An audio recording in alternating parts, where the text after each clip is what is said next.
welcome along to today's video, and today we are going to be showing you how to replace the mirror glass on the interior view mirror on a BMW E39 M5, or alternatively this process is identical for an E46 M3 with the oval mirror. Why would we want to be doing that?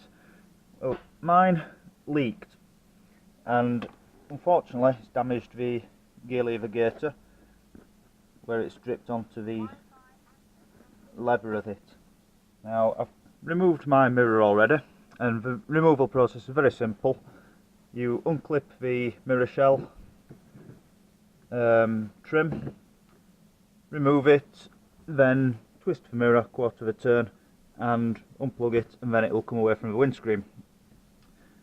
Now it's not an uncommon issue for the mirror glass oil in the auto-dimming mirrors to weep out and leak due to a poor design by BMW, and if you're unlucky enough where it drips onto the centre console or the lever or the dashboard, it's not unheard of for your car to be written off by the insurance company due to the excessive cost of replacing all that, because the oil inside the mirror unit is exceptionally corrosive and it eats away anything.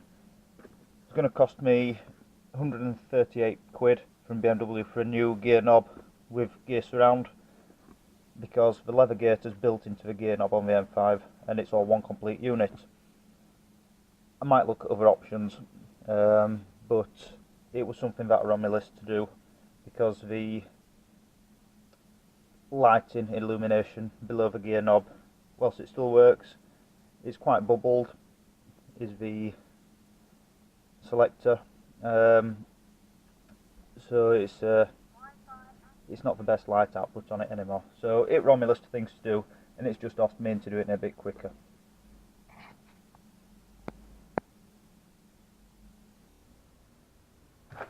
Once you've got your mirror unit off the car, you'll need to separate and remove the mirror glass from the housing.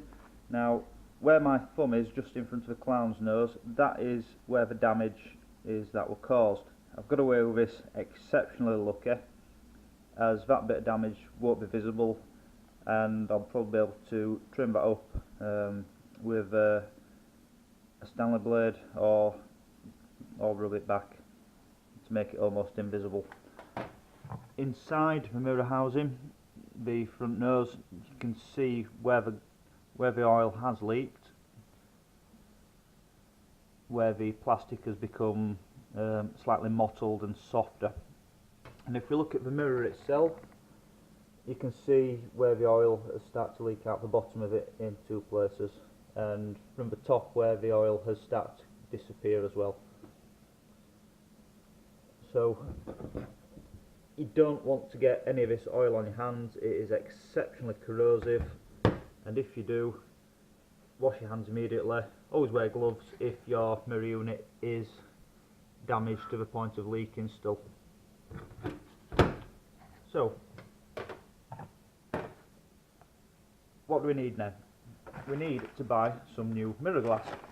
Now fortunately there is a chap online called Mirror John, and his address is mirrorjohn.com. He's based in Southampton, and he will sell you a new mirror glass for £100 plus £4 postage, and it comes exceptionally well packaged, looks identical to the original equipment, but is of an improved design where the oil will not leak out. So we need to fit that into his housing with our circuit board.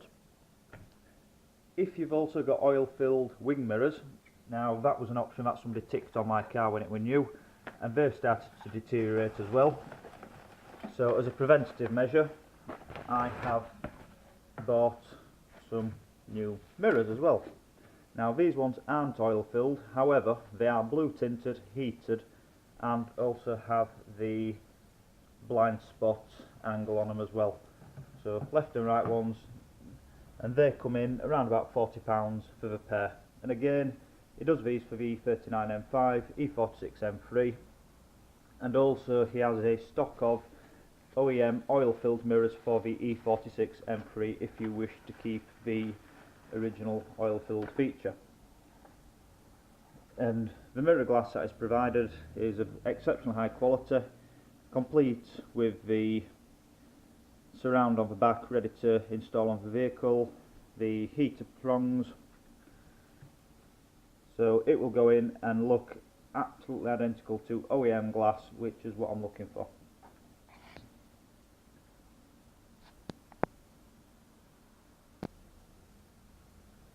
To separate the mirror unit so you can remove the defective glass, all this is clipped together, and you'll need to insert between the two pieces a long thin strip and gently lever it up. Don't go using a screwdriver, otherwise you're likely to damage the plastic and have grotty gouge marks on it.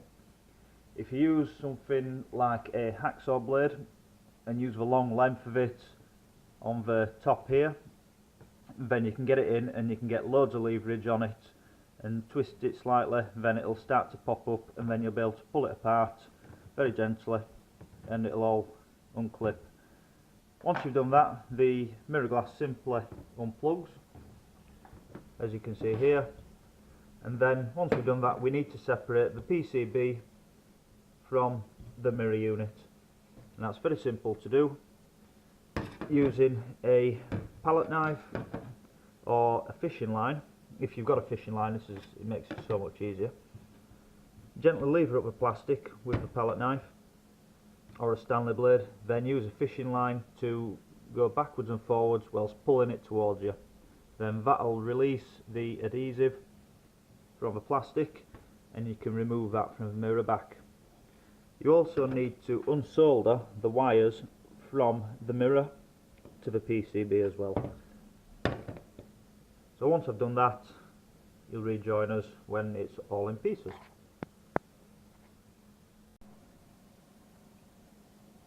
Once you've removed the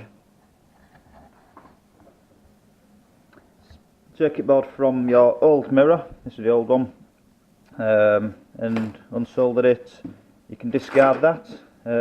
Make sure it's disposed of properly. Then you'll need to fit the PCB to your new mirror. Stick down the plastic with some brand new double-sided tape. B&Q carpet tape's good enough for that, it's cheap enough for a couple of quid a roll. Then solder on the wires on each side, taking into account the polarity as specified by the information sticker on the back of the wire. Do not remove any of the stickers, otherwise your warranty will be null and void. Once that's been done, then you can refit it into the mirror housing, and that is simply a plug and play affair. Plug the wire back in, make sure all the rubber mirror backing pads are inside the housing. If any of them have fallen out, they simply slide back in like that. Gently fold over the mirror housing and then have the front ready to clip back on.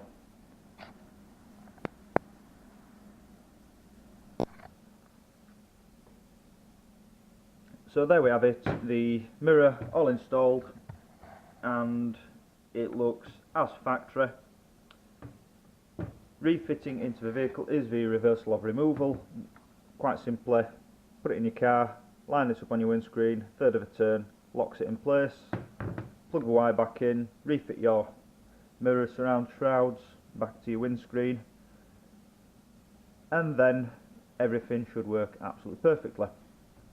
So doing this has cost me best part of £100, which is well worth it, because to buy a brand new mirror from BMW you are looking at approximately £450. If you buy a second-hand mirror off eBay or your local breaker's yard, you're looking at £150 to £200, and there's no guarantee that with a second-hand mirror you're not going to suffer the oil leaking, and you could be in the same situation in a few weeks, few months, or a couple of years. Nobody knows. There's no time set on them. They're like ticking time bombs. At least with Mirror John's stuff, he offers a guarantee. So if it does become defective and starts leaking, he offers a guarantee on his parts. All the details are available on his website, mirrorjohn.com. I ordered my stuff on the 27th of December, so 2 days after Christmas, and it turned up today on the 30th, recorded delivery. I'm very happy with that, and installation is 20 minutes to half an hour if you're competent and confident with doing this sort of thing. If you don't fancy doing it yourself, he offers an exchange service for £130, where you send back your defective mirror as a complete unit in the post, paying £130 via PayPal or bank transfer, whichever you wish to do.